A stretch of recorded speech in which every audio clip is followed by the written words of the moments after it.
Last class we had just started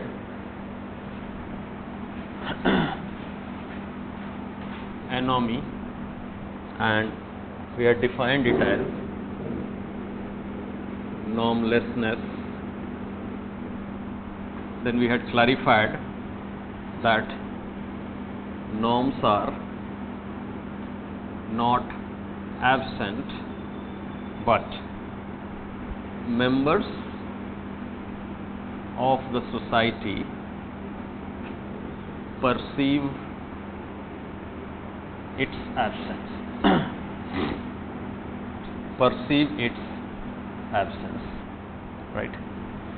Then we had further said that the reason for this perception is the rising level of crime or crime rate, right? Means the rules of the society is not obeyed properly, and the degree to which people deviate from the rules of the society, that increases.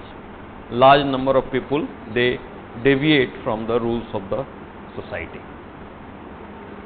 Now, if we talk about that society is to function in ordered manner,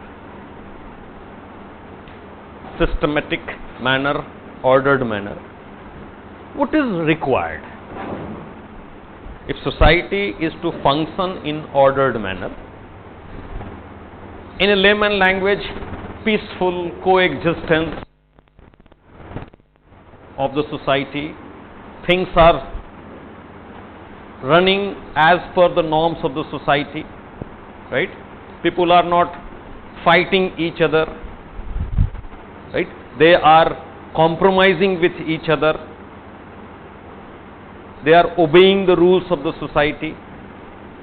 So, if society is to function in an ordered manner, what according to you will be the requirement? What we need for a society to function in an ordered manner? Don't see sociology. Just think little bit in your mind. What are the things that are required for a society? Rules, regulation and law. Means there should be rules, right? There should be rules, right? Rules must be made, rules must be framed. That should be there. If there is no law, then how can somebody obey that law? Right? Generally, when we use the term law, it has a reference to written rules and law. But sociologically speaking, law does not mean only the things that are written.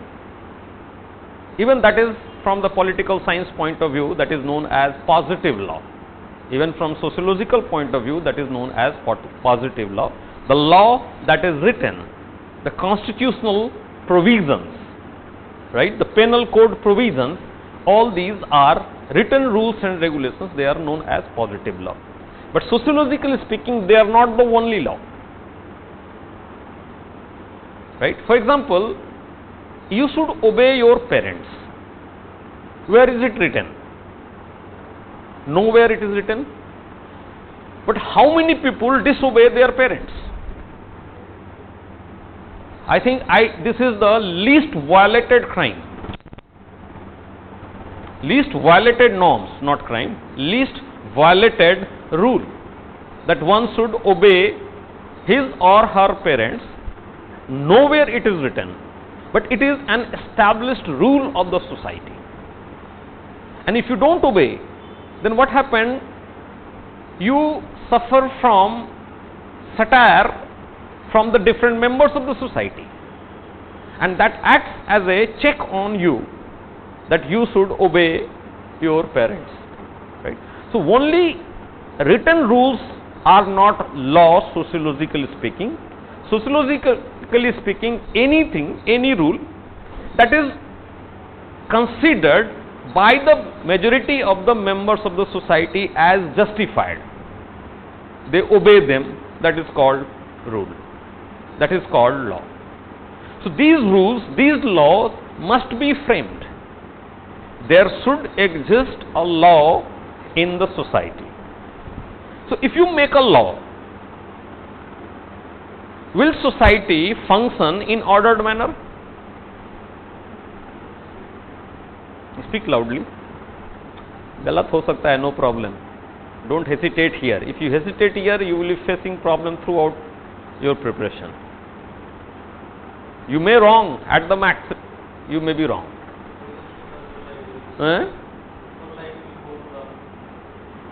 The society will automatically follow. If I make a law, will you follow automatically? So first you want to enforce the law or something else? Propagate, make people aware, propagate, make people aware. That is called as rule socialization or simply socialization. So first is rule making or rule framing. Second is these rules must be internalized. These rules must be internalized by the members of the society. Sagar, you just switch off that, otherwise it won't work. No? Yes. Yes, it's okay. Right? So these rules, there should be an institutional arrangement, not only to make people aware of the rules, but also internalize. Internalize means you should consider it right and just for you to obey the rule. Acceptability. This occurs through the process what is known as socialization. Right? So what we are saying, rule socialization. Right? So we have institutional arrangement to socialize, to make people, the members of the society, aware about the law, and then people will obey it. But even after that, some people will disobey those rules. Some people will disobey those rules, either out of ignorance or deliberate. We are not going into that detail, whether it is deliberate or out of ignorance. But the issue is that majority of the people, member of the society, are not ignorant about the law.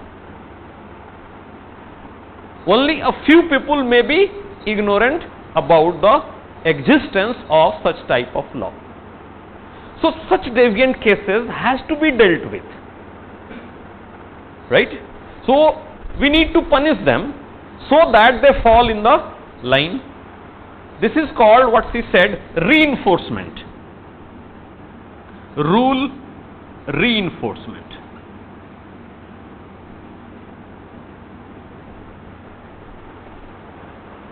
So society to function in an ordered manner requires three preconditions. First, there exists a law.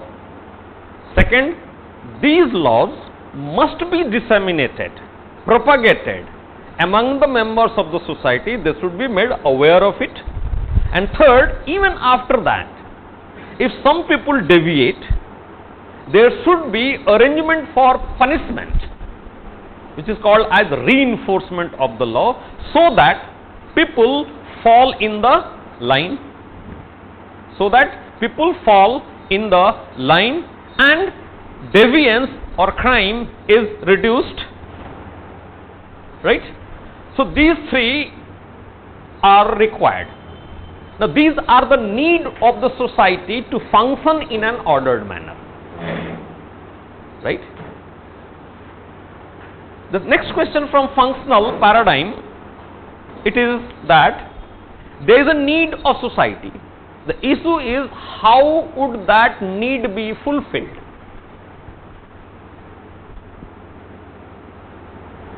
Suppose you have need of hunger and you don't work.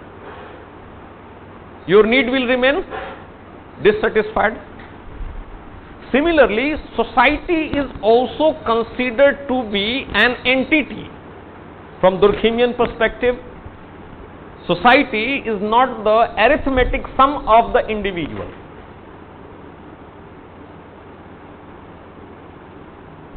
Right? 1 plus 1 plus 1 is not 3 in case of society, rather something else.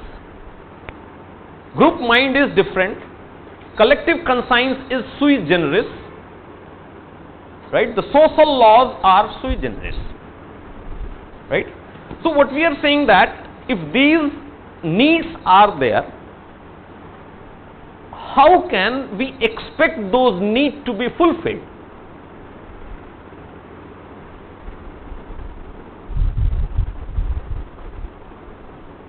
If I have a need, how would it get fulfilled?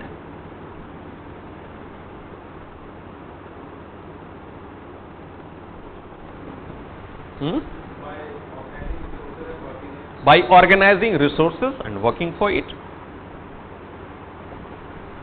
You cannot expect that your need will be fulfilled by other people all the time throughout your life. Rather, you have to work. Similarly, society, if you consider it as an entity, it has a need. So, what society need to do to fulfill those needs? This is being done by creating institutions. This is being done by creating institutions. So, these needs will be fulfilled, or you can say the prerequisite or functional requisite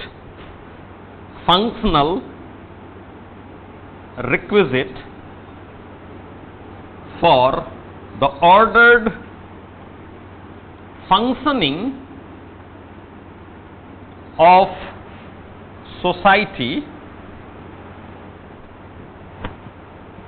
can be fulfilled, or is fulfilled by institutional arrangement. Institutional arrangement means some arrangement is being done by the society. This arrangement means the network of relationship, the idea that prevails there, the norms that is established, the rules that are established, etc., etc. That is called, sum total of all those things is called institution. Institution refers to the process, right? So, society must innovate an institution to fulfill its needs, right? Now, this need has to be fulfilled. Now, society must have an organ. Society must have some source that will make the rules. Society must have certain organ. Society must have certain institutional arrangement, certain resources that will help in making the rules. Similarly, once rules are being made, the children who are born into the new member of the society, they should learn about that.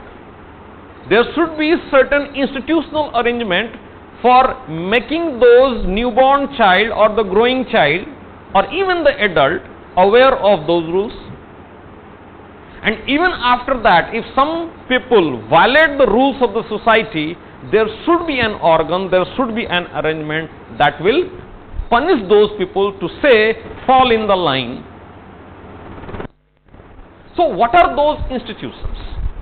What are those institutions? Generally, if you look at Durkheimian analysis also, it is inspired by what is known as organic analogy. Durkheimian analysis of society is also organized, inspired by organic analogy, right? Now, I want to see the example from our own body. We have different systems. This is digestive system, this is nervous system, this is respiratory system, right? What does digestive system do? Digestion, right? What does respiratory system do? Respiration or breathing, right? Purifying the blood and taking it to different portion of the oxygen to the different portion of the body, right? Similarly, nervous system, it maintains the signals, it provides the signals, regulates the signals so that things work. So these different organs or subsystems, set of organs or subsystems are there in our body which specialize in certain function. But if you suppose we take out the digestive system from our body, will nervous system function? Will respiratory system function? Will skeleton system function? No. It means what? Though they specialize in their function, but that doesn't mean that they are independent.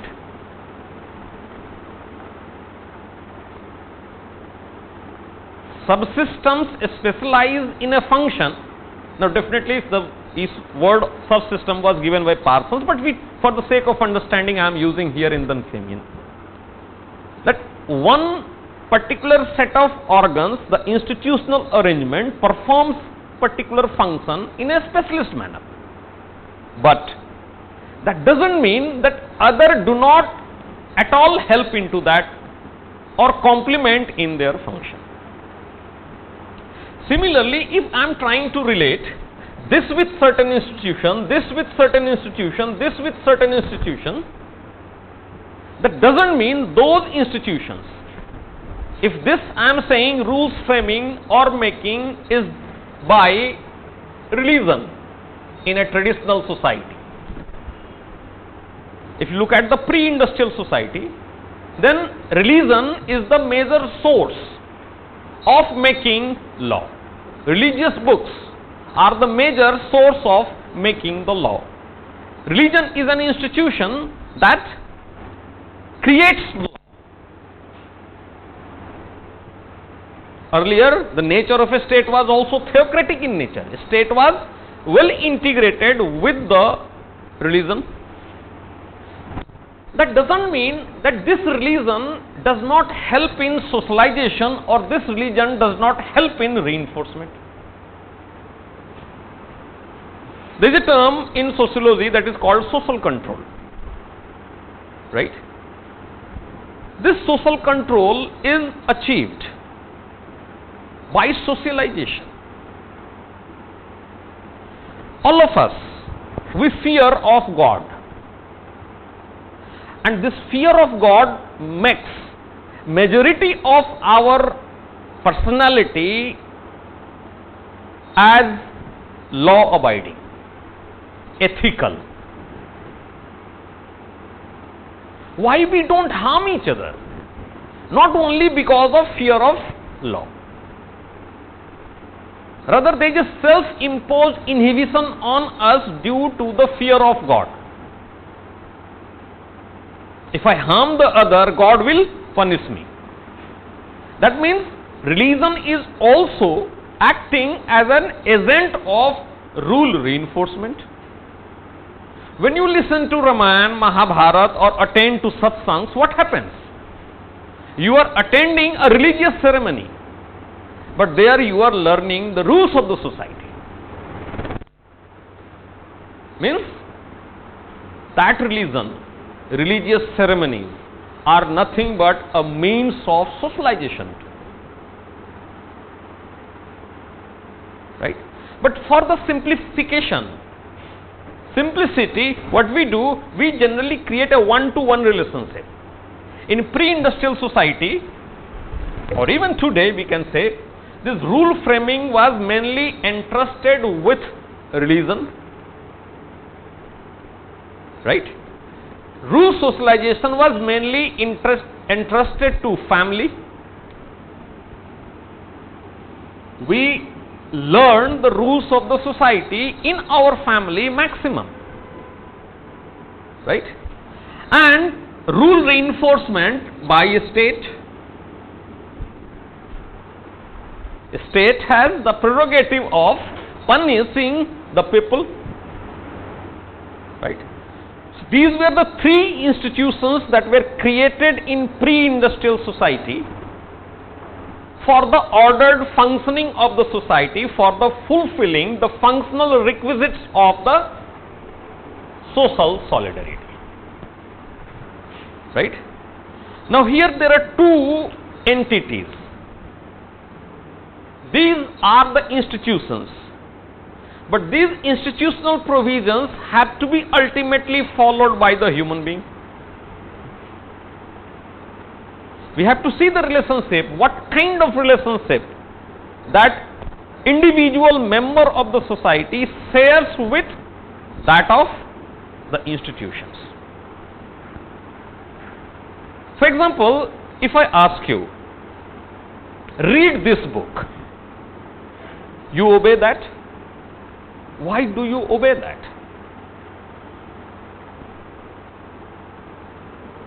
Simply because I am saying? Pakka?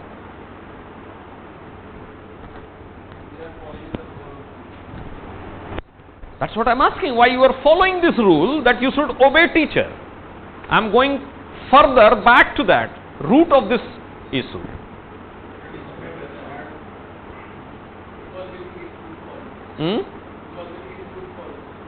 Because you are thinking it is good for you.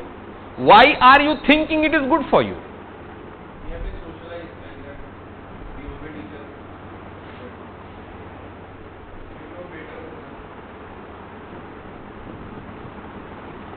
You are following me. The reason is you have a need to clear civil services. And you are thinking, I am helpful in fulfilling your dreams or your needs. Why I am teaching you? Not because I love you or I have some sense of attachment with you. Rather, in a realistic way, if I have to explain, you are providing me the bread and butter. So we are respecting our personality, we are respecting our need because we are fulfilling each other's need. So unless until an institution fulfills certain of the need of the individual is not going to obey the institutional recommendations.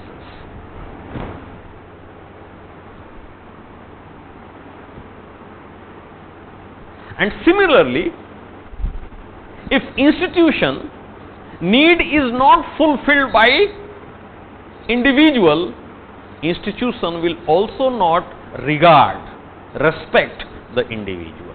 There is a symbiotic relationship between individual and institution. These are two distinct entities according to Durkheim. Individual on the one part, institution on the one part. Institution evolve sui generis, not as per the personality of the individual according to Durkheim. Right? So these institutions are obeyed because these institutions enjoy respect in the eyes of the members of the society. And individuals respect these institutions because these institutions also fulfill certain needs of the society. Individual. For example, if I say religion, right?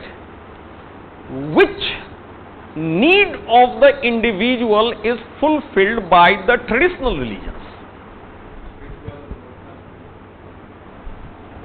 This lies the explanation in the description by Tyler. It's the intellectual curiosity. Man is by nature intellectual. He has curiosity when he faces dilemma. So when we'll be reading the religion chapter, what we'll be seeing, in religion it says, animism, that people dreamt the dead person in their dream. That created confusion in their mind. How this dead person has come alive and doing many things which I never anticipated in the lifetime. So death and life creates a sort of stress in the mind of the people, and the stress is created because we are thinking beings. Animals are not thinking beings, so they don't feel any stress on death and dream and something like that. Human being is intellectual, it has got intellectual curiosity, and because of this intellectual curiosity he faces dilemma, confusion. That confusion has to be solved. So one day one person said, our body is not alone, it has an Atma. Body dies, but spirit never dies. Some kind of this type of supernatural explanation a person gave. And the other person who was feeling confused got satisfied, got convinced. Whether it is right or wrong, it is immaterial. Importance is that the people who have been facing this dilemma are convinced of this explanation. And when some people explain a phenomena by invoking supernatural, that is called religion. So what religion has done? Religion has fulfilled the intellectual curiosity of human being. That's why people were more religious. That's why people were more religious. Don't worry, I will dictate this after explanation.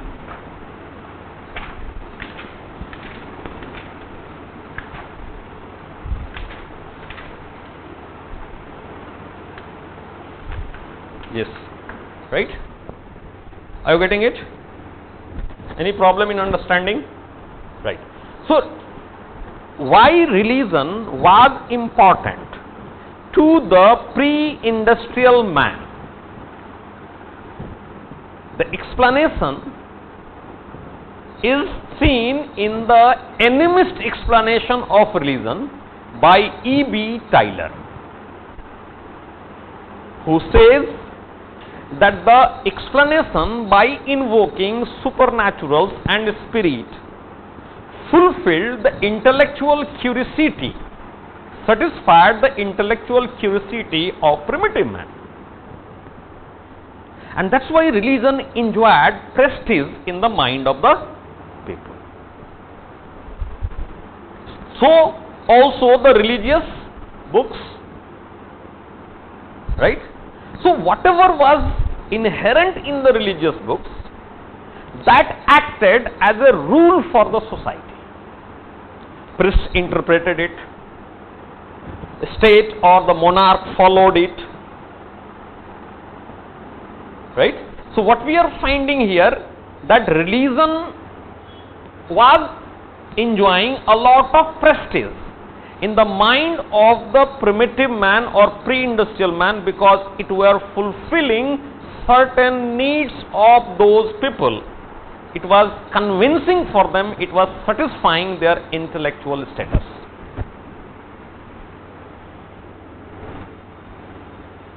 Right? Are you getting it? What kind of mindset today human beings have? Do they believe in spiritualism?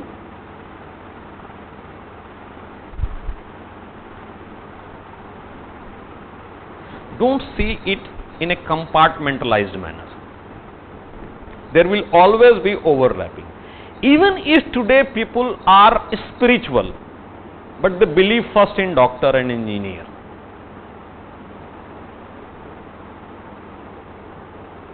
our mindset is distinct today. Our intellectual level, its nature is different. It has become what is known as rational, scientific.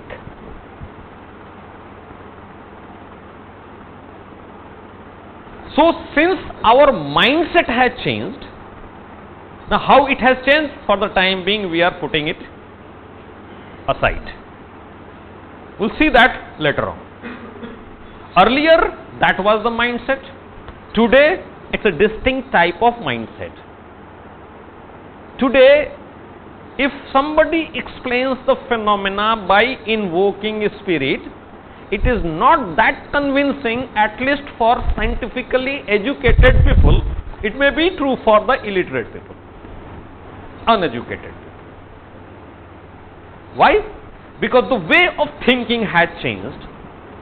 We do not believe simply in belief, rather we believe in empiricism. That means what? That this religion will lose its respect in the mind of the people, because no more it is able to satisfy the intellectual curiosity of the modern human being. Awaiting it. Any problem, Rajkumari? No? If you face problem, you must ask. Right? Means,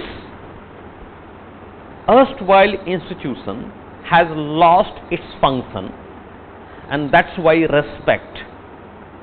So, the normative recommendations of the religious texts does not have that much influence on the individual today.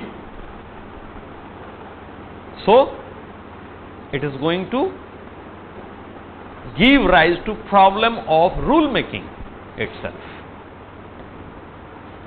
Right? Write down.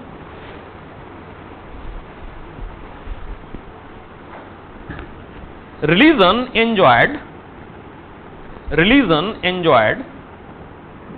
high prestige. Religion enjoyed high prestige in the eyes of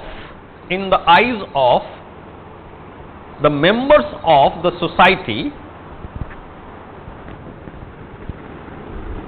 as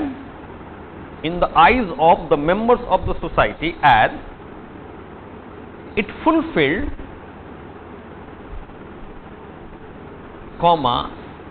satisfied the intellectual curiosity oblique need of pre-modern man.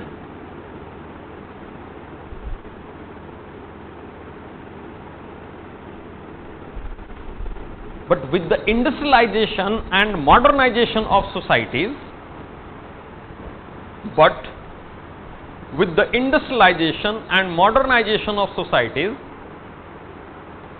this authority of religion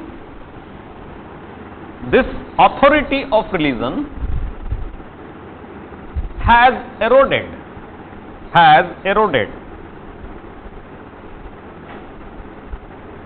The content and spirit of the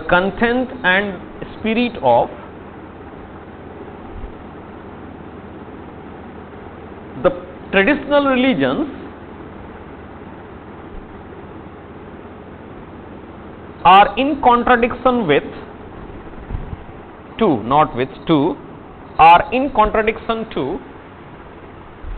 the rational, scientific and empirical temperament of modern man. As a consequence,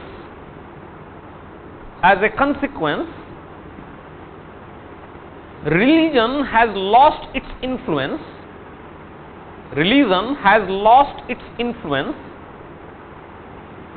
and respect in the society. So rules that are sourced from, the rules that are sourced from the religious texts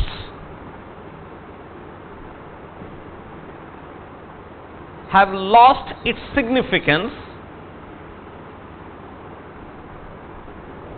in this changing world. In this changing world. Right? So what has happened? Industrialization and modernization has set society in transition. Right? In this transition, what has happened? That the nature of the human being, its intellectual curiosity nature is changing. So old institutional arrangements will lose its significance and it will not be able to perform respect and prestige in the eyes of those people. Right? Now we come to socialization.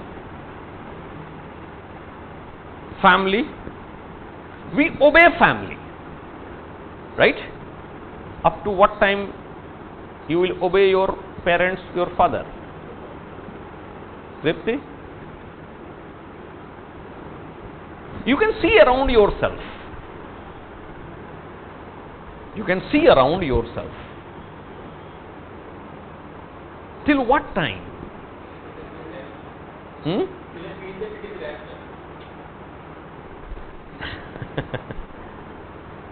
Till you believe it is rational. And you know what you believe is rational.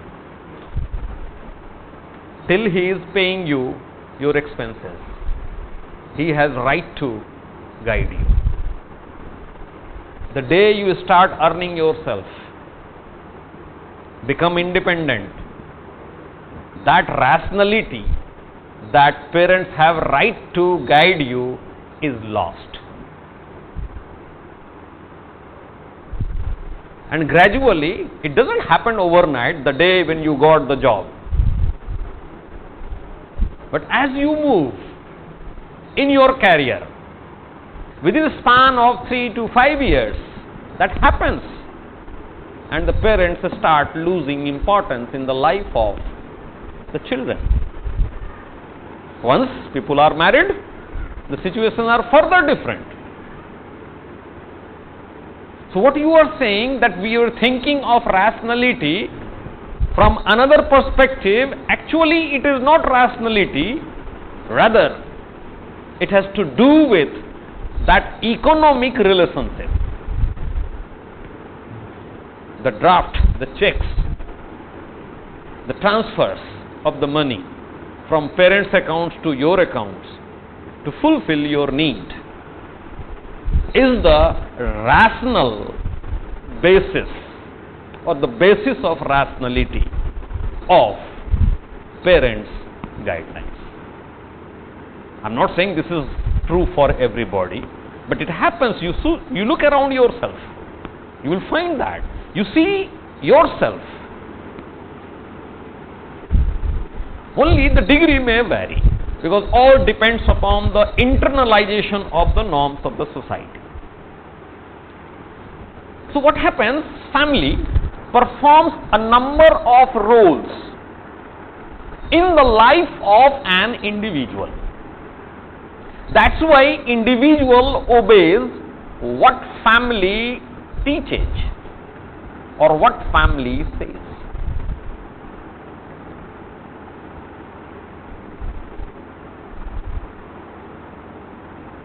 Are you getting it? Right?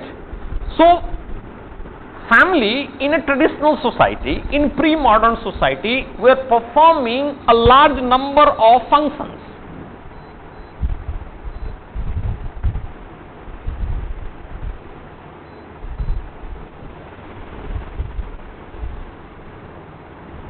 Were performing a large number of functions.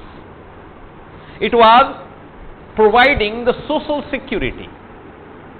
It was the center of production, economy, It was providing, you can say, entertainment. It was a source of entertainment also. Right? It was providing the upbringing of the children. So, in pre-industrial society, in pre-modern society, family was performing a large number of functions in the life of the individual. Today, family has lost many of its functions to bureaucratic organization.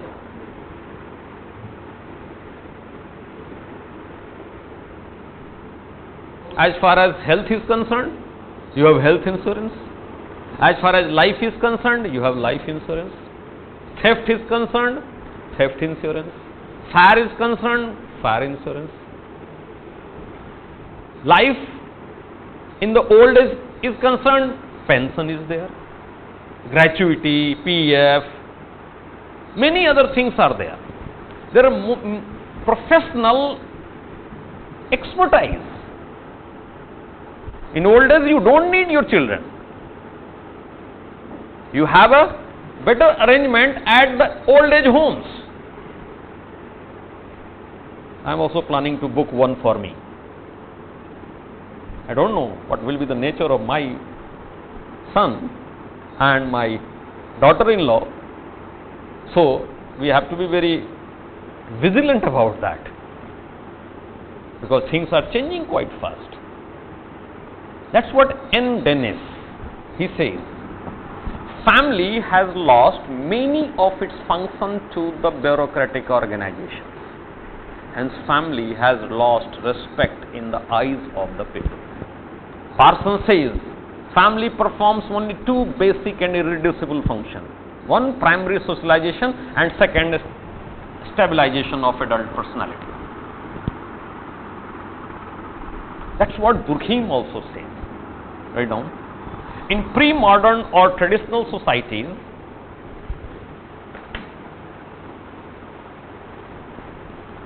family performed a large number of functions.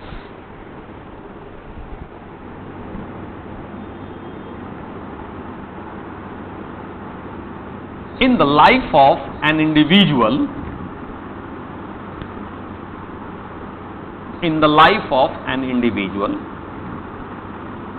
it was a unit of production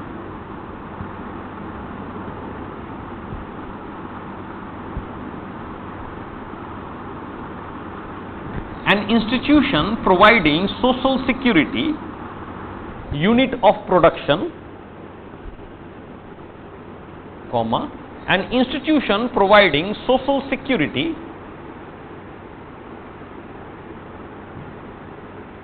sexual gratification,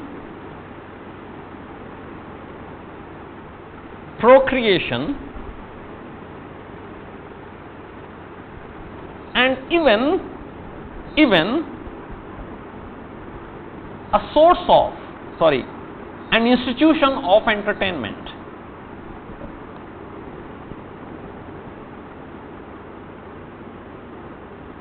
Industrialization, modernization and bureaucratization. Industrialization, modernization and bureaucratization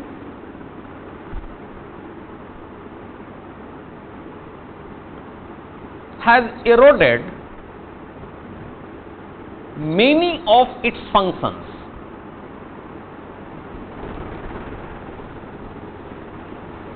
In the words of N. Dennis,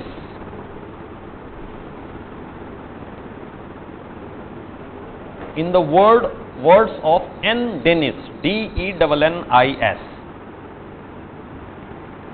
N. Dennis, within inverted comma, majority of the functions of family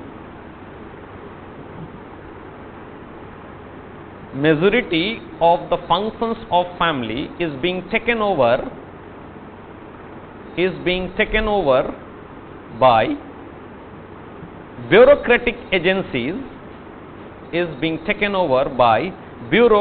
agencies, inverted comma close, and thus family has lost its significance in the eyes of the members of society. It has lost its significance in the eyes of the members of the society. Now there is debate whether family performs any function or not, right? There is a debate. Some people say still it is very important, some people say it is not at all important. But at an obvious level, we definitely find the reducing role of family in the life of an individual.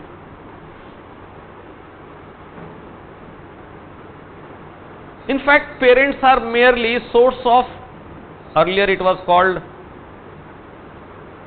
what is that called? You send the money by post? Money order. Money order economy is also called Kerala. Now it is money transfer. Right? You, by the time you attain the age of 2 years, creches are there, boarding and lodging schools are there. In fact, if you go to the Scandinavian countries, Finland, Netherlands, etc., what you find there, that state is more visible about your child. There are state officials who keep on visiting to your home to see whether you are taking care of your children properly or not. And if you don't perform that function, they will take away the child and put it in some foster family. Means the child does no more need parents. Why the hell parents will enjoy respect in the eyes of those children? Right? Except the emotional attachment. Cool. Except the emotional attachment. Are you getting it? Right? So, here what we are finding, that many of the roles that were performed by the family earlier, it is being lost in the modern industrial society. So it has lost its significance. Third is rule reinforcement state. Right? Durkheim says the state has become too big to enjoy respect in the eyes of the individual. Earlier we had like self-sufficient village republic, village community were there, that were small organization, rule reinforcing organization. So there was a close contact between state. State means what? Rule reinforcing agency.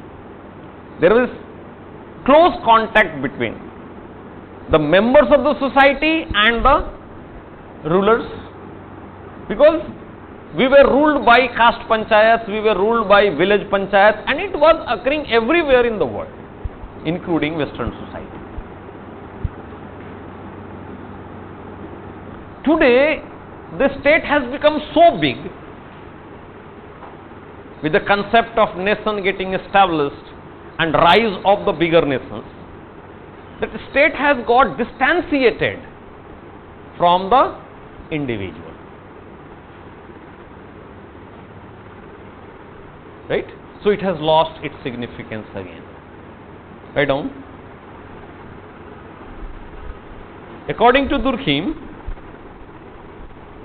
a state has become too big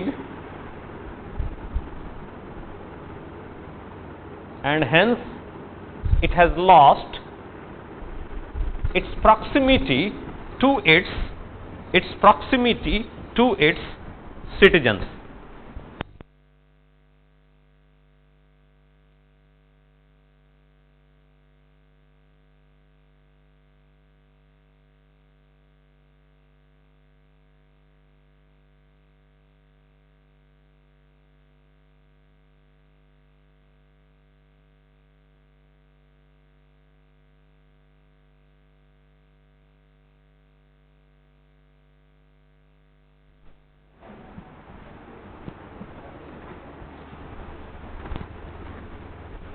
right?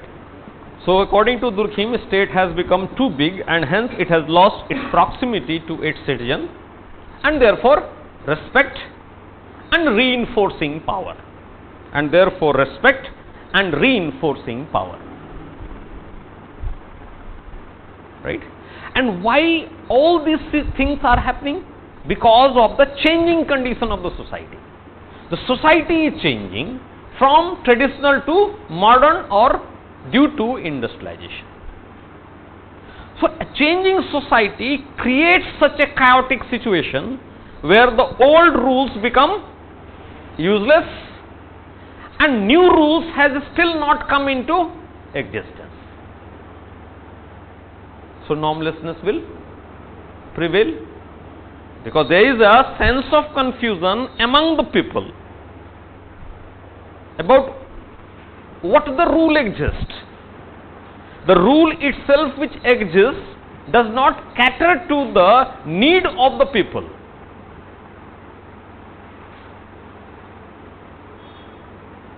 For example, recently in Maharashtra for 4 days non-vegetarian were tried to be banned. Now there are many people, community whose main food is non-vegetarian. Their platter is not complete without a non-vegetarian item.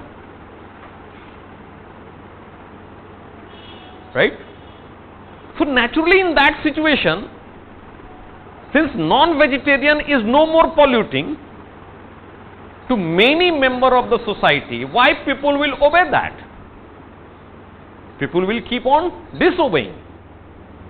You cannot enforce such rule on the people today.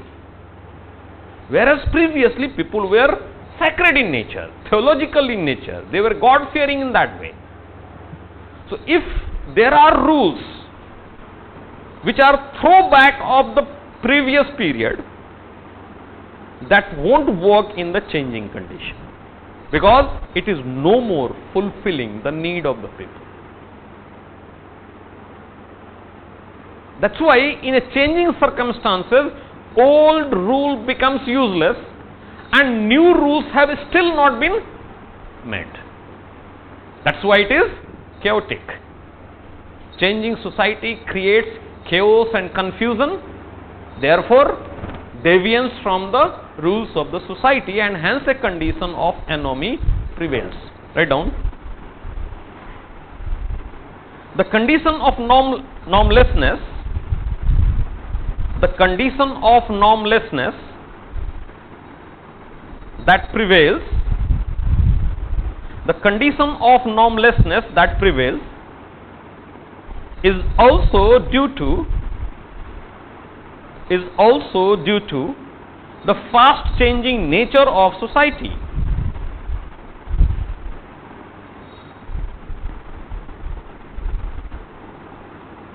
During Durkheimian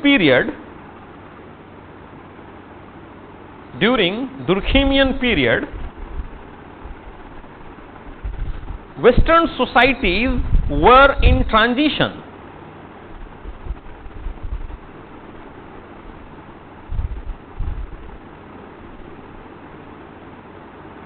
Full stop. The pre-existing norms were becoming inappropriate and too much demanding. In bracket write down Parsons. When you are writing here Parsons means there is similarity of what Parsons says. Inappropriate and too much demanding. Too much demanding. Parsons had said that if culture puts too much demand that individual cannot fulfill, violation is natural. Durkheim had also said rules widely deviated from the customs is bound to fail.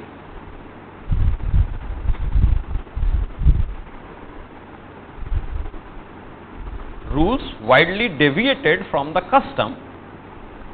If you make a rule that disobeys the tradition, the custom of the society, which are still performing certain role in the society, those rules will definitely be violated. 1961 Anti-Dowry Act is one such burning example.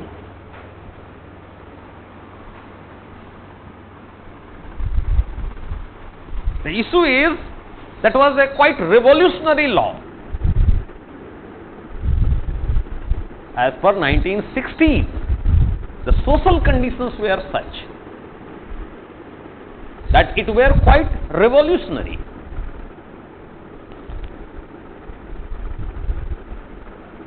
It was completely antithetical to the prevailing norms of the society, prevailing rules of the society, prevailing customs of the society. So according to Durkheim, it was bound to fail. Right? Now, this is one explanation, justification of its failure. There may be many other reasons for its failure. Right?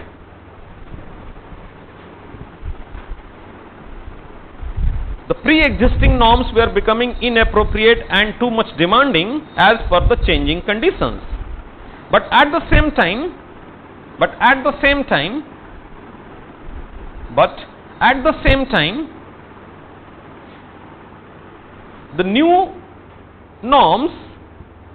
the new norms were yet to evolve. As a result,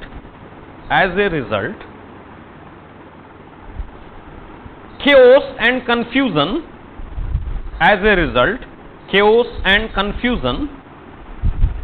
prevailed in society. As a result, chaos and confusion prevailed in society, which was the main reason for widespread violation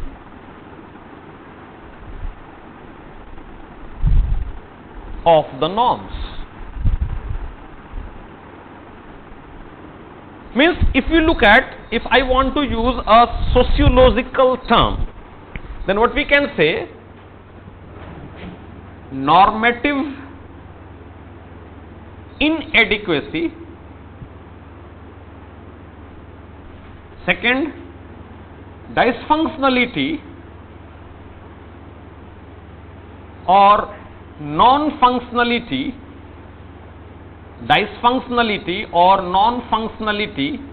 of the existing norms.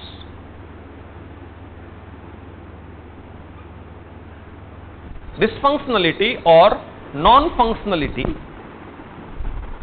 Dysfunction means which is doing opposite. It is creating a sort of conflict. Non-functionality means it is no more doing any function. Inadequacy of norms means norms, the rules are not as per the present circumstances.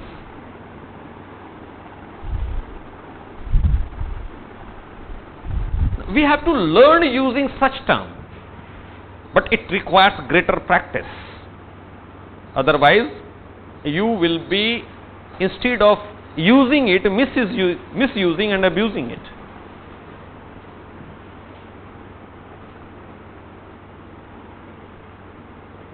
So you have to learn it through practice, right? Now this is the condition, these are the situation that has given rise to a kind of normlessness in the society, which is called as anomy. This is because the traditional society, agricultural society, the feudal agrarian society is changing to the modern industrial society. Old rules are becoming defunct, inadequate for the present circumstances, right? So there is a confusion in the society about the rules, and people are finding it impossible to fulfill the obligation of the pre-existing norms. Hence chaos and confusion, and hence anomy. The question is there any solution? What is the solution of this anomic condition? How can we solve that problem? Look at the problem. Solution will automatically come. By creating new law. By creating new law, right, that will fulfill the social obligation as well as individual requirement. We need to evolve the law that will be as per, according to the prevailing conditions of the society, the prevailing mindset of the society, people. Right? How do you describe today's man? What is the nature of today's man?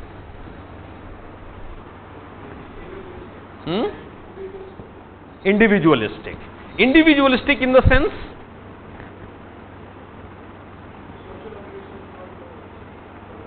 Be more precise.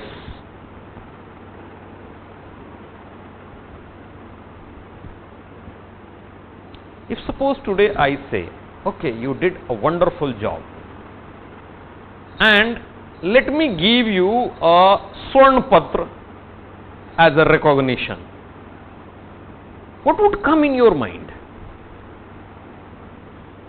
क्यों बेवकूफ बना रहे हो? 2-4-10 लाख रुपया ही दे देते, right? Because the sense of recognition was more rewarding in pre-industrial society. Today, that recognition is not considered as that much rewarding because our nature has changed. अच्छा, मुझे सबसे ज्यादा डर लगता है जब बच्चे आके पैर छू के प्रणाम करते हैं, अब कंसेशन मांगेगा.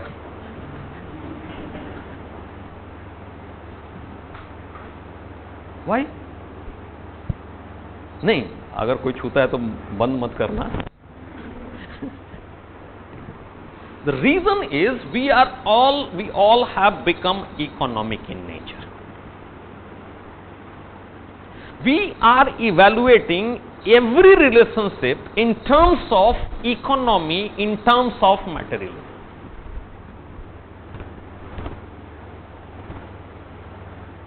This was not the condition when we were children, we were a student. And that's why you will find in our mind still there is a great respect for the teachers. And even if, I don't say you don't respect, right? The reason was they were not also that much economic.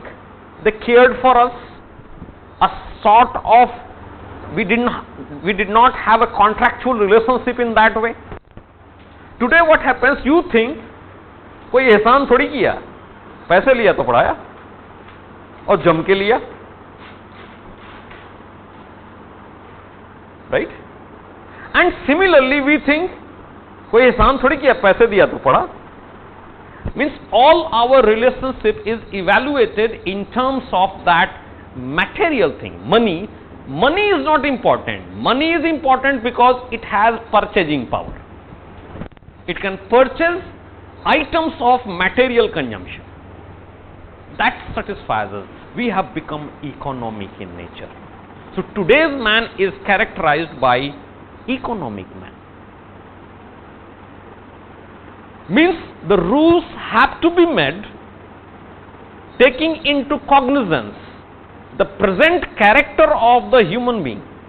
If you make the rules taking into cognizance the character that was earlier existing of the man, it is bound to fail. Are you getting it? Right? So, Durkheim suggests solution in the formation of what he calls as corporation. The corporation is not like this corporation, transnational corporation or municipal corporation. What is that corporation? I will dictate, don't worry. What is that corporation? That it is inspired by the professional association that existed in France during Durkheimian period. First understand, then I will dictate you, right? Have you seen that program called Satyameva Jayate? Right? Amir Khan's. In that one of the episode, the program was about the doctors in India, practicing doctors in India. There is a body called Indian Medical Association, right? It's not under the control of the government. It's an independent body of the allopathic doctors, right? To legally practice, even when you have qualified as a MBBS, if you want to practice, each and every person has to register himself with that body. Government does not interfere into day-to-day affair of that body, because government feels we do not have expertise enough to talk about them, and they are the specialized body, right? One of the example is of self-regulation, voluntariness, is the case about the over-subscription or over-prescription of medicine by doctors. The big companies, what they do, they give a cut to doctor as much as 40%. If you are purchasing the medicine that is prescribed by a doctor of 100 rupees, the 40 rupees goes to doctor. And that's why doctors are attracted to prescribe medicines that you don't require. Prescribes the costly medicines, whereas the generic medicines are equally workable, which are quite cheaper.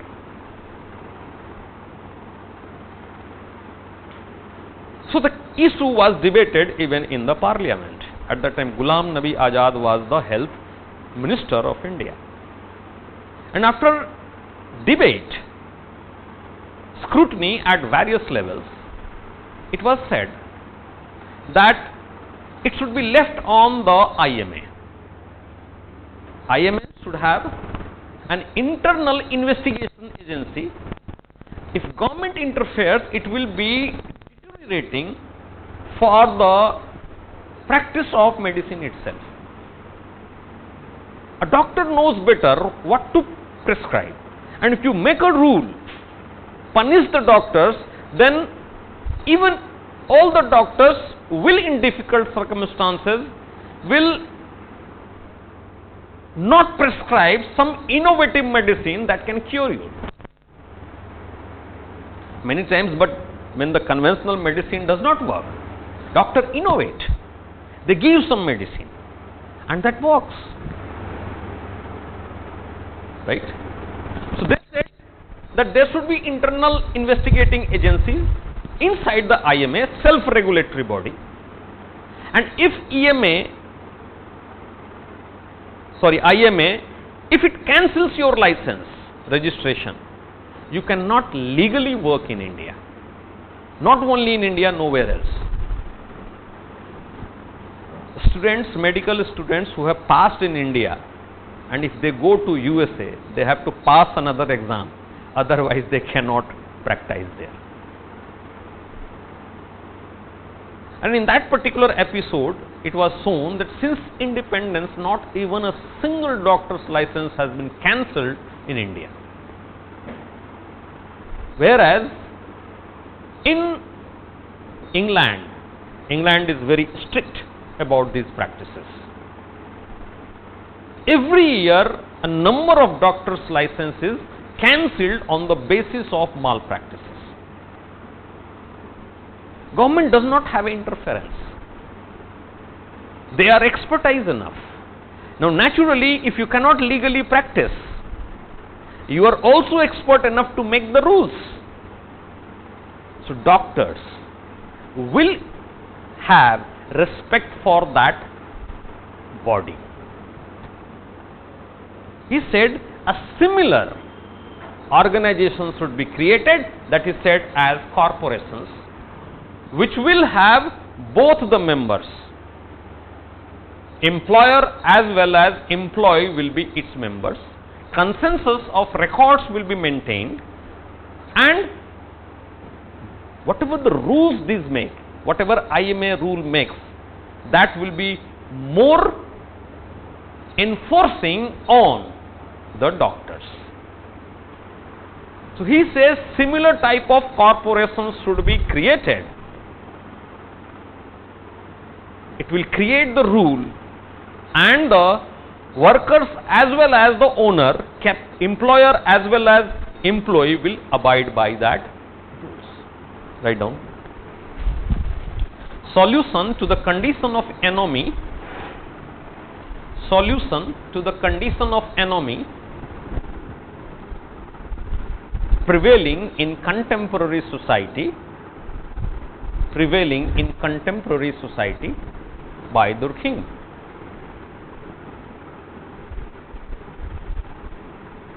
Hyphen and then with para change write down. In every era and epoch, in every era and epoch, there is a specific character or nature of society. There is a specific character or nature of society and its members.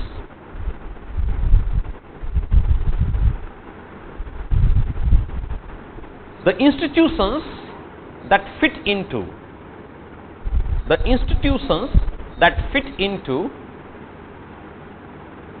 this nature are successful. The institutions that fit into this nature are successful in controlling the members of society and maintaining order in society. Modern society, its members' nature is different from the pre-industrial society. According to Durkheim, today's man is economic man. Today's man is economic man. The economic interest surpasses. The economic interest surpasses all other interests.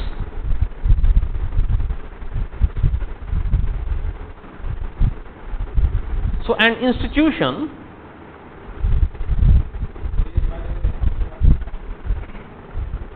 the economic interest surpasses all other interests. So an institution that is capable of fulfilling the aspirations of the people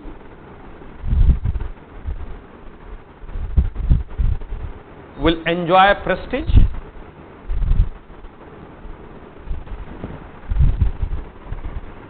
and also will have more authority and also will have more authority on them, inspired by the professional associations, also known as guild, right? Guild is inspired by the professional associations that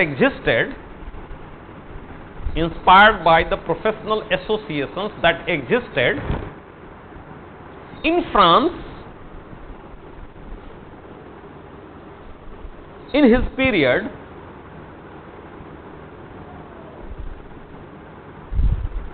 Durkheim proposed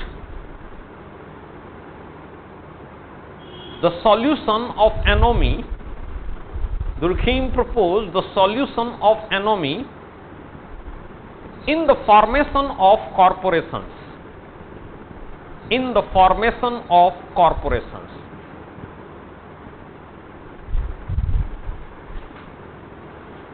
Employer and employees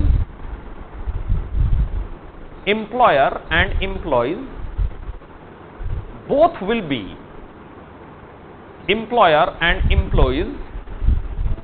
be the member of this corporation,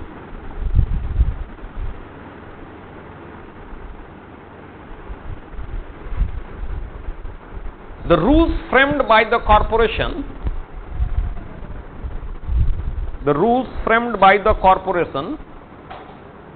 will have sanction of both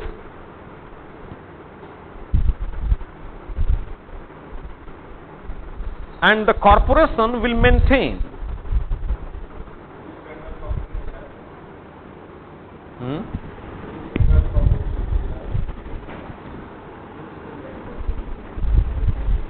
will have sanction of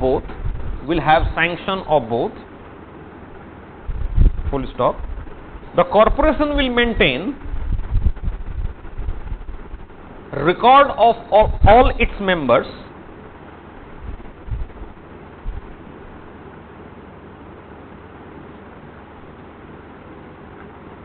it will frame the rules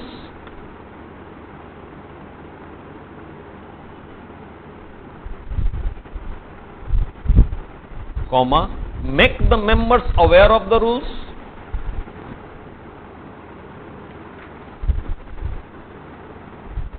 and also will have reinforcing power.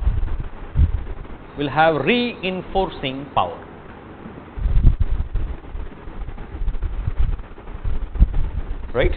So this is the solution that Durkheim had proposed as a solution to the condition of anomie prevailing during the industrialization of the Western society. Right? There is another person who has given this analysis of anomie that is known as Robert King Merton. R.K. Merton.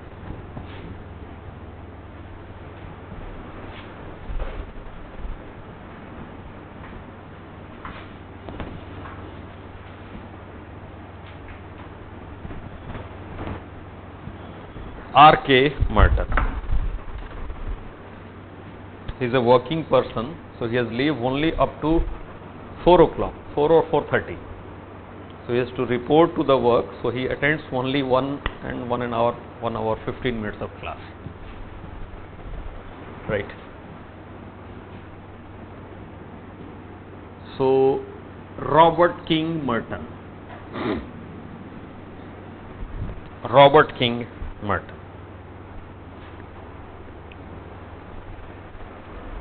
Right.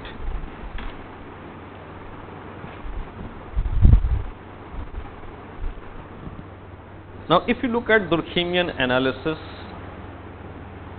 then what you find, it has attributed the cause of anomie in the transitional stage. Society is changing, people are changing, old rules are becoming defunct, useless, and that's why no new rules have not come into existence, and that's why violation of the rules takes place or the rate of the crime increases. But Mertonian analysis is different. He says, and his analysis is based on the modern America. His analysis is based on the industrialized, developed American society. What he says, every society has certain structure, right? This structure itself creates situation for deviance. Every society has certain structure. The structure of the society is such that it will put pressure on some people to deviate, to do the crime. Means you like it or not, some amount of crime will be there. And American society is such that it creates a situation for higher rate of crime, and that's why anomic condition prevails. Now there is some similarity with Durkheim.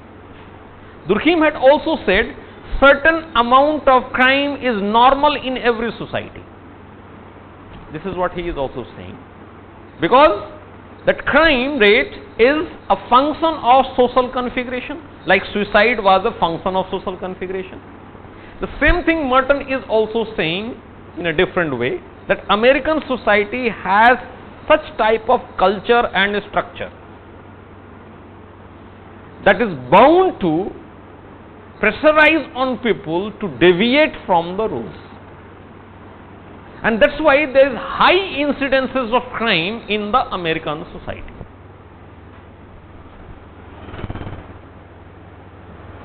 Right? Here he has also said that all those people who are pressurized, who feel the pressure, do not commit crime. A few commit crime. Means it is an individual response to the structural condition prevailing in the society. We'll understand that. First write down.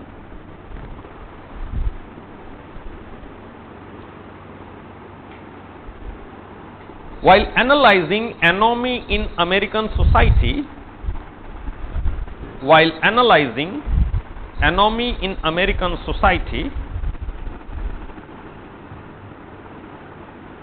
Merton argues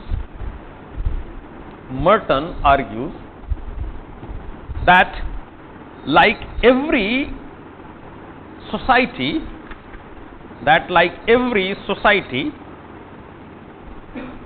American society has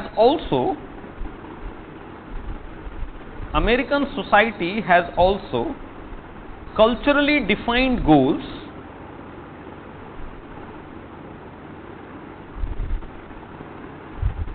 each of the members of the society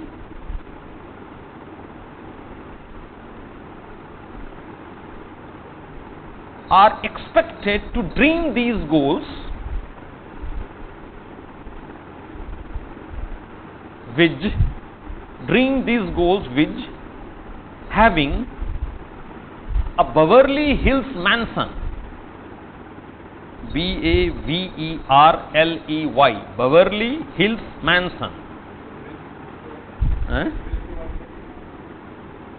expected to have Beverly Hills mansion, that is known also as Hollywood, right? The costliest place in America. So American culture does not see anything wrong when a person dreams of a house in that locality. In India we have Santosam Param Sukham. We should be satisfied with what we have. In America, that's not there. They say there is nothing wrong with a material goal. If you are dreaming of a Beverly Hills mansion, that is right. If you don't dream, that is wrong. That is as per not the culture of the society or the norms of the society, and it is a crime. It is a deviance, according to Mertonian analysis. A Cadillac car Cadillac car, C-A-D-I-L-L-A-C, Cadillac car, and a fat bank balance.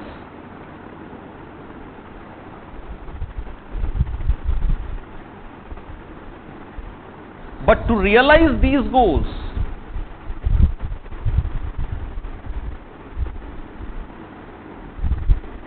society recommends institutionally defined means.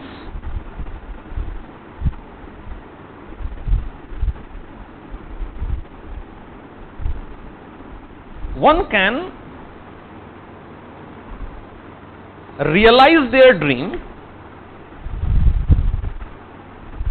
by educational achievement,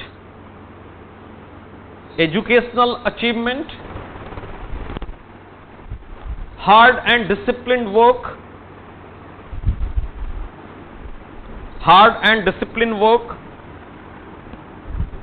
entrepreneurship, entrepreneur,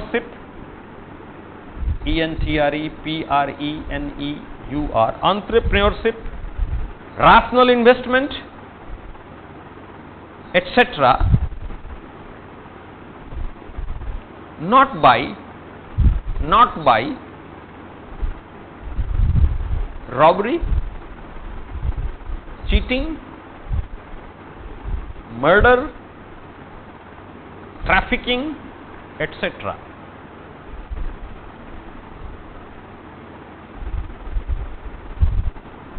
But at the same time,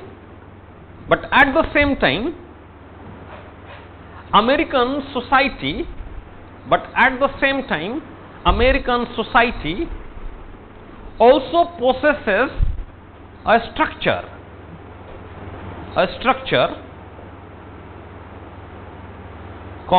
the class structure.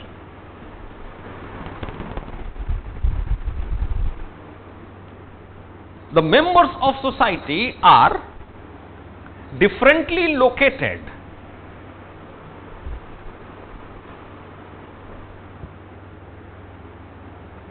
and do not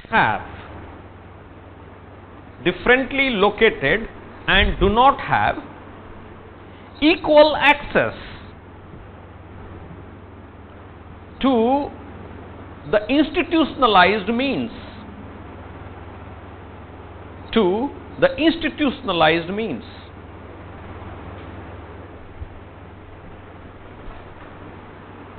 Now suppose you are saying that you can earn the money by rational investment, but to invest you need some wealth. People who are born in the lower class family, even if they have the ability to invest and earn, they do not have money. You are saying you can achieve the high ranks provided you educate yourself. But American society also has a dual system of education, the private education system and the community education system.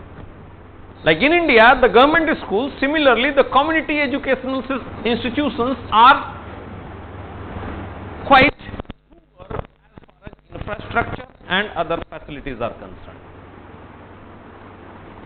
And if you want to study in a private institution, public institution, you need to have money to pay the fees,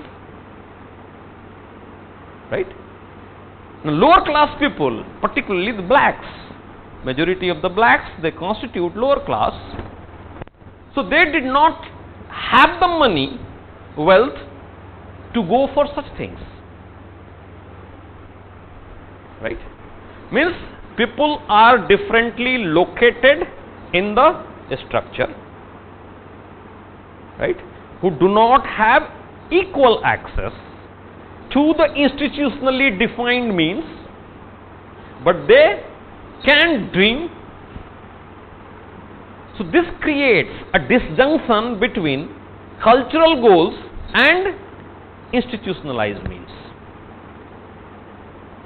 which puts pressure on individual to deviate. He says the rising rate of crime is a response to the structural disjunction between cultural goals and institutionalized means. Read on.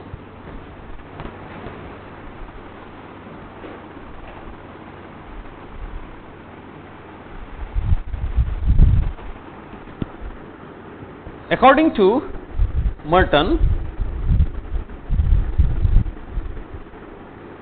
there exists an structural disjunction. There exists a structural disjunction between the cultural goals and the institutionalized means that produces deviance.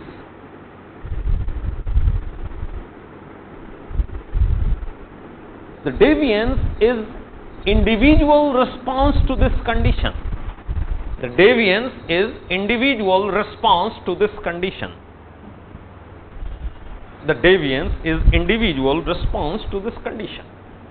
So what he is saying, that there is a cultural goal, right, and there is an institutionalized means.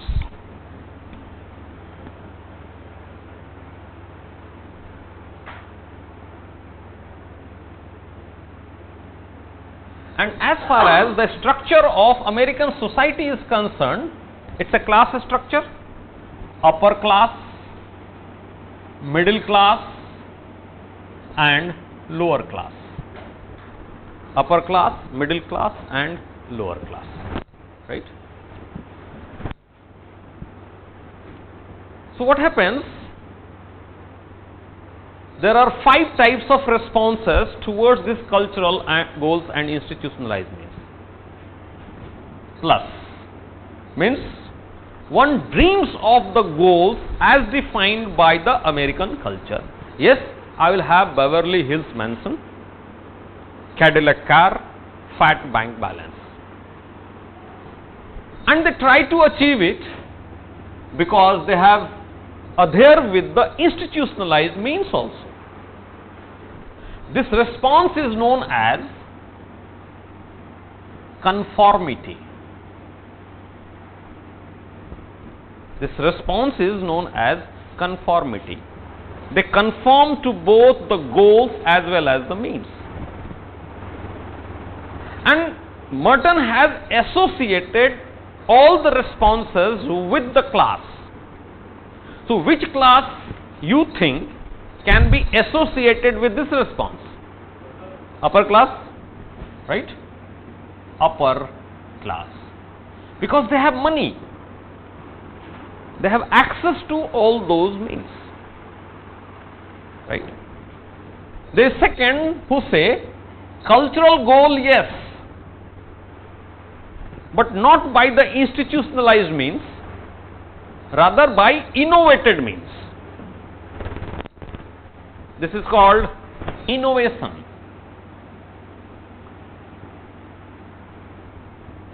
This is called innovation. Dream is same as that, but the means are different. Means are different means it can be called as criminal means. To whom, to which class will you associate it? Out of the 3, upper, middle, lower. Lower class, right? Why lower class?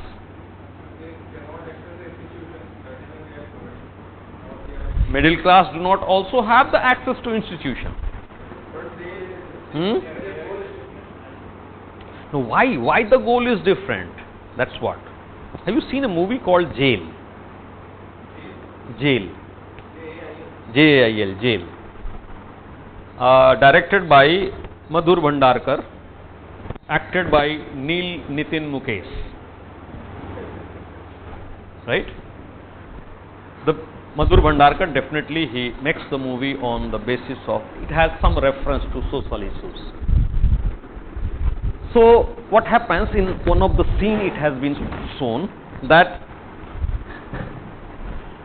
this person, he was caught mistakenly by police in a drug trafficking case, and he goes to jail, and he is sitting inside the jail, and then suddenly he feels one day that it is too crowded.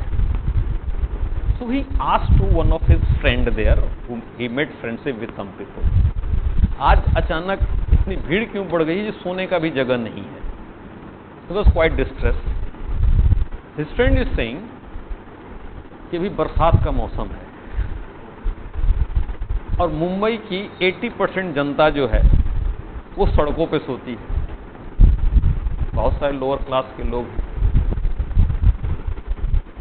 सो अभी क्या होता है कि crime कर लेते, पेटी crime, and they come inside the jail. They have there something to eat. There is a roof also over them, right? And the petty crime, if charge sheeted not in 90 days, they automatically get the bail. So what will happen? The period of rainy season will pass by. The issue is, outside the jail, they are not getting any other benefit than what they get inside the jail except the freedom. In fact, inside the jail they have to work, no work, but they have a square meal. So they don't find anything wrong. They rationally analyze it. If I do the crime and if I get the monetary reward, and if I am not caught, I can hire a kholi and I can live there. If I am caught, even then I have nothing to lose. I have a roof over me, I have food to eat, and then no work. Right? So this is a rational choice of these people. This is what he is saying, and actually it has a reference to the crime committed by the blacks. Blacks in US mostly belong to lower class, uneducated, right? They commit the crime for monetary gain. If caught, they will go into jail. They have nothing to lose much. भाई दाऊद इब्राहिम पहली बार जब jail जाता तो उसको क्या loss होता, right? And if I am not caught, I can earn a lot of money and I will move on that ladder, criminal ladder, and one day I will be a wealthy person. That's why he says that lower class people, means there is one negation, it has nothing to do with the race. Generally it was said the blacks are by nature criminal. This analysis negates that description. He says this should not be associated with race. It has to do with the lower class status of the blacks. Right? Third response is reduce the cultural goal but adhere with the institutionalized means. This is called ritualism or ritualist associated with middle class. Associated with middle class.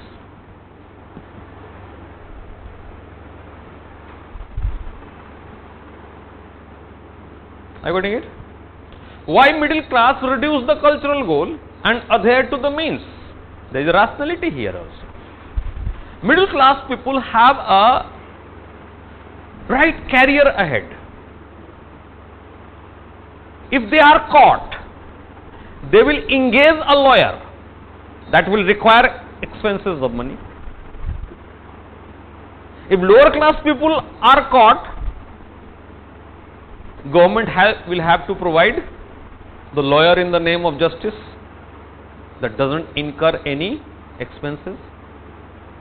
If the middle class people are caught, it will have reverberations on its career. Means they are going to lose something. So this fear of loss leads them to reduce their scale of goal itself, right? So we will not have in Luty and Jones Delhi some unauthorized area. I will buy a 20-50 yard piece of land or 100 yard land. I will stay there. I will not live nearby old Rajendra Nagar, but 20 kilometers away from here. At the maximum, this will happen that I will have to commute through metro. It will take some time. I will have to work a little extra, but my career will not be jeopardized. Ritualist follow the rules as a ritual, right? Fourth is known as retreatist. Fourth is known as retreatist, right? Minus alcoholics, drug addicts, drug addiction, hippies, etc. This is not associated with any of the class. This is not associated with any of the class. Last one is known as rebellion. They will negate the old laws, and in place of that old goals, they will set up new goals, negate the old means and set up new means. This is associated with what is known as new class. This is associated with what is known as new class. So there are 5 types of responses. This is conformity, is not deviance. Even if we have a single minus, they are deviance. But focus is on this crime. Minus means you negate the old goal. For example, Marxist. What this? हाँ, minus करके एक नया goal set किया. So new set is establishment of communism.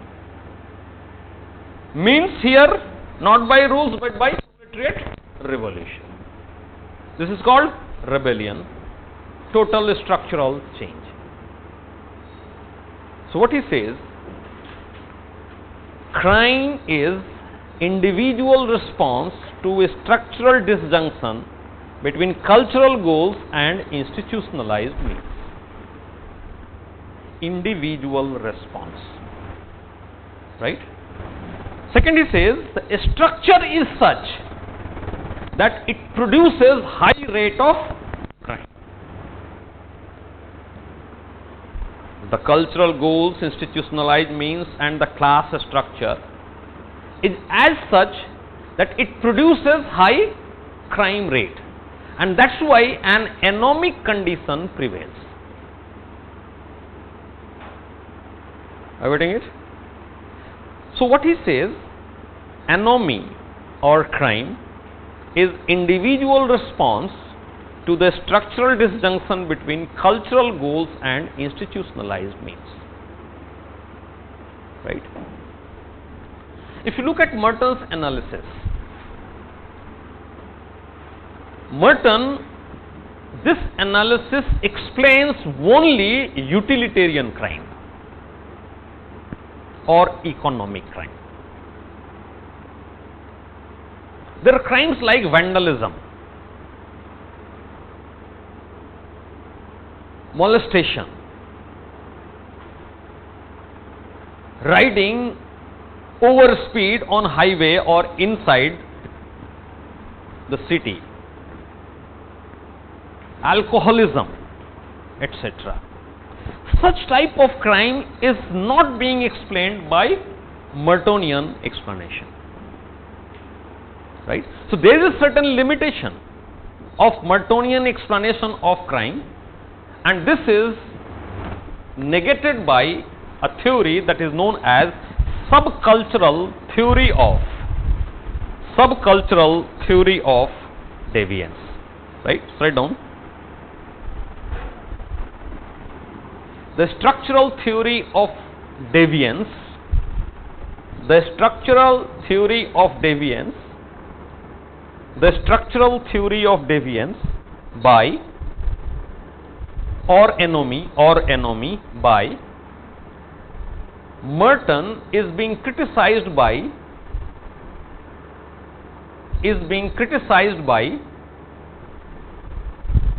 Albert K. Cohen. Albert, A-L-B-E-R-T, Albert K. C-O-H-E-N, Albert K. Cohen, through his subcultural theory of deviance. Just sit down. Just wait there. Subcultural theory of deviance. Subcultural theory of deviance. You know what is subculture?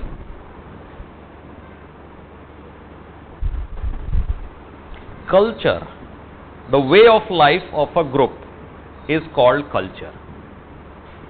But the culture of a subgroup, in India, there are many groups on the basis of religion itself, Hindus, Muslims. So the culture of Hindus is subculture. Culture of Muslim is subculture. So culture of a subgroup is known as subculture. And culture means way of life. That means this person is saying that the crime which Merton is explaining on the basis of individual response, actually it is not individual response. It's a way of life for them, or sub-way of life for them. Are you getting this? Write down. According to Cohen,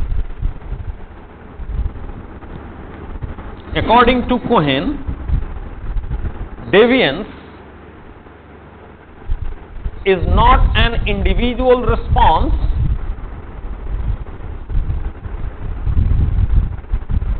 or a response of pathological personality, is not an individual response or a response of pathological personality as described by Merton.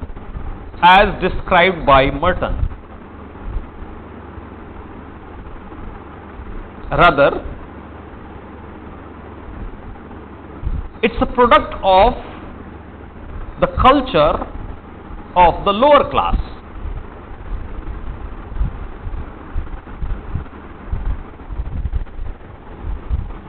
He also criticizes Merton for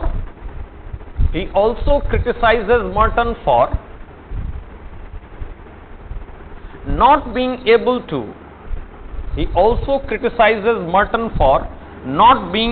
to explain non-economic crime or non-utilitarian crime.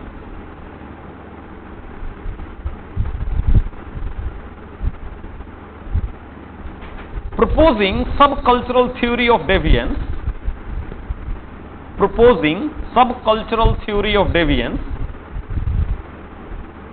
he argues delinquency means the crime committed by youths.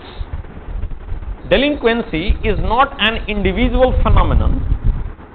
Delinquency, D-E-L-I-N-Q-U-E-N-C-Y. Delinquency is not an individual phenomenon, but a collective response.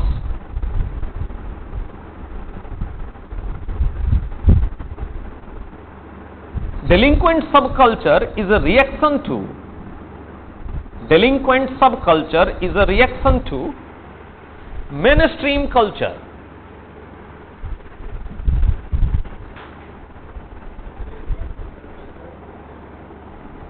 Is a reaction to mainstream culture.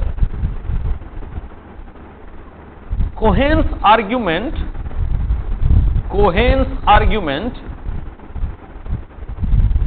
goes as follows.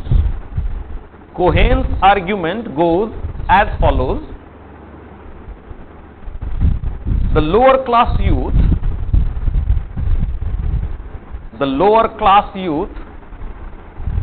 do not have access to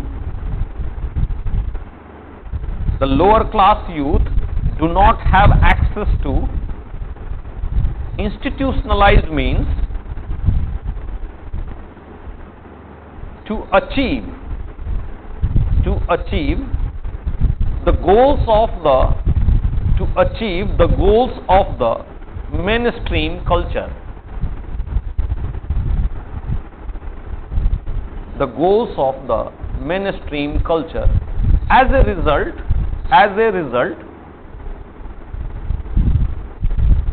they suffer from status frustration.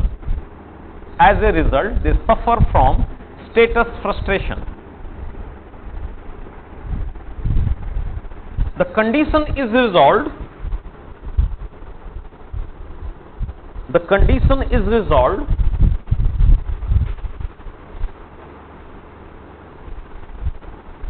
Not by turning to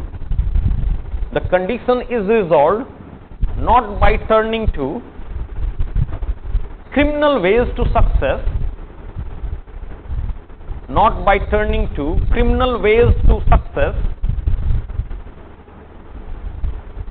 but by replacing them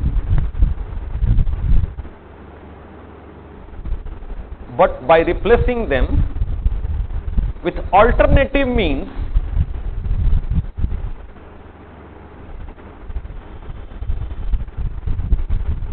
by alternative norms and values,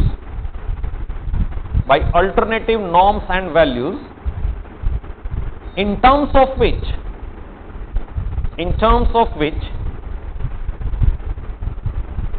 they can achieve prestige.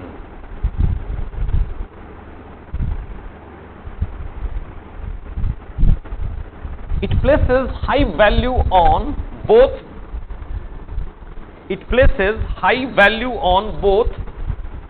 utilitarian as well as non-utilitarian crime.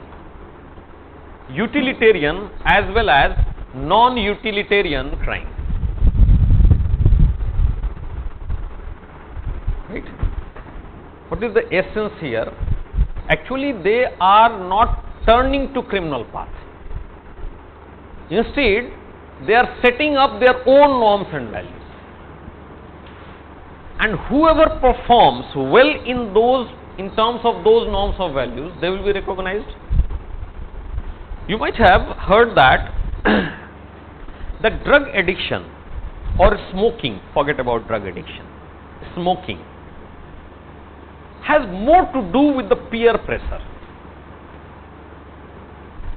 When students, they pass their 12th, they enter in colleges, right? There they form a group, and in that group, smoking is considered as manly. They do not have any intention to disregard their parents, to smoke itself to disregard their teacher. Rather, smoking is considered as a manly attribute, and one who does not smoke in that group, he is considered not as man. Nowadays, in the liberated women, this also happens, because women, they also want to be man in that sense. Because smoking is considered as a manly attribute. And that's why there is a rise of smoking in the educated women in the Delhi University campus.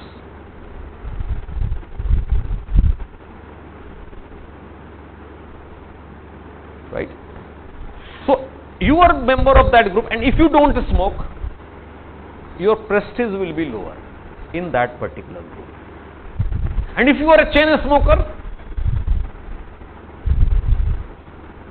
if you are able to create that challas, rings, right, your prestige enhances. So you are not reacting to the mainstream culture. You have set an alternative set of norms and values. Whoever performs in terms of that, he will be recognized as manly. He will get more prestige.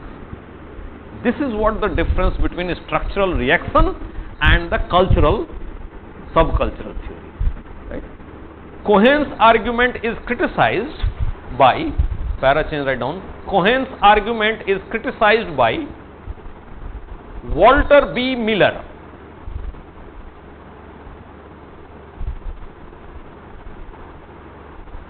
Through his cultural theory of deviance. Through his cultural theory of deviance.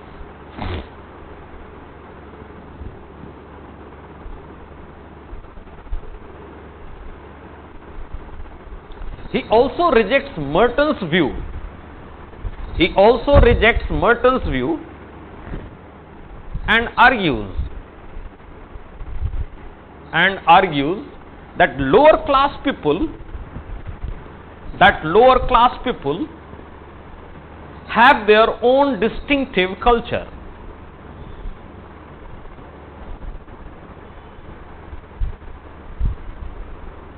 Which has its own focal concerns.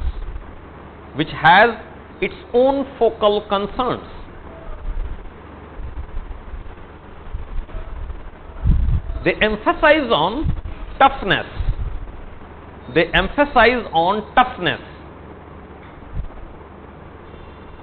Smartness, and excitement.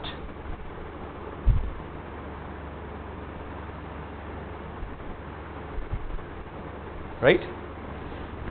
So they say it is separate. It has nothing to do with the reaction of the mainstream culture and non-achievement also. Lower class people have their own culture, which has some focal concern. The focal concern is toughness. Means, if you are providing an image that you are very tough, your prestige gets enhanced in that group. For example, even when a pickpocketer is caught, even after police beats him black and blue, he does not reveal the name of his friend. So ultimately, the police says it seems he really doesn't know. So he charge sheets him, he gets the bail. After 90 days, when he goes back to his group, he says, देखा बहुत मारा उसने मुझे, पर मैंने किसी का नाम नहीं बताया. You might be seeing in the many movies, underworld movies, that he is so tough that he will die but he will never reveal. He can tolerate all the pains but he will never reveal the name of his colleagues or the friends or the masters. That enhances his prestige. Excitement. एक बार में पूरी बोतल दारू कौन P जाएगा? Neat. Excitement. Right? Sexual adventures. That is also a kind of excitement. The smartness. Pickpocketers are the smartest person in this world. Twice my pocket was picked up, and this there is a button. I wear such type of trousers since long, almost 35 years, same type. So my purse was out, but the button was still intact.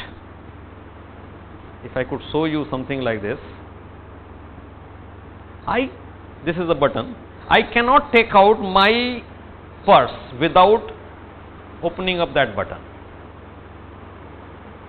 But both the time, my purse was not there, but buttons were as such. And I wonder how was it possible? How did they take out the purse from the pocket? Isn't it smart? This is the soul of smartness. So, those who perform in terms of smartness, toughness and excitement, they get prestige within their group.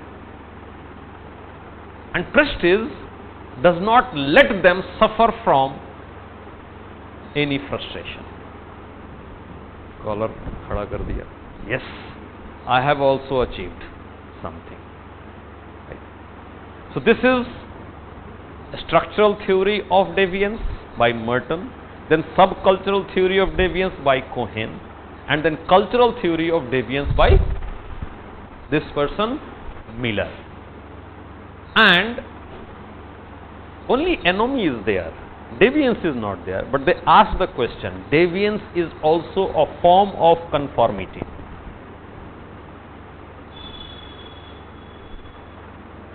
There was a question in UPSC, perhaps 2009 or 10. Deviance is also a form of conformity. What we are finding in the subcultural and cultural theory, that the member of the group are conforming to the norms of their own group, which is deviance as per the mainstream culture. That sentence had to be written after explanation. Deviance is also a form of conformity. Thank you for today. Tomorrow we'll start with division of labor by M.I. Durkheim. Thank you.